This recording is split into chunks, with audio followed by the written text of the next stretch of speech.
So, you've spotted your dream football match, but tickets? Sold out. Enter LiveFootballTickets, one of Europe's most talked about secondary ticket sites. The big question is, are they legit in 2026, or are you risking your hard-earned cash? Let's break it down. First up, reputation.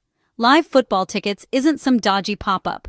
They've been around since 2004, racking up over 18,000 reviews on Trustpilot with a sparkling 4.8-star average. Most fans say they get in, with tickets arriving, sometimes last minute, but they get there. And if something goes wrong, their 150% money-back guarantee kicks in. That means not just a full refund, but an extra 50% site credit if your ticket doesn't arrive or fails at the gate. It's one of the best guarantees in the business. Security-wise, you're covered. Payments go through McAfee Secure, GeoTrust SSL, and you can use PayPal, Visa, or MasterCard. So your money's as safe as it can be on a secondary site. But here's what you need to know before you buy. Tickets are almost always above face value.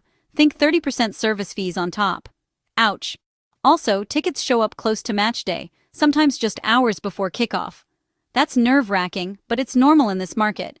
And remember, you're buying from other fans, not the club, so official teams won't back you up if something goes wrong. Want to stay safe?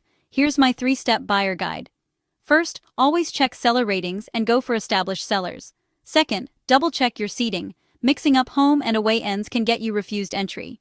Third, be ready for mobile tickets. Download any required app and make sure your phone's working before match day. So, is LiveFootballTickets a scam? As of 2026? Nope. It's legit, but know what you're getting into.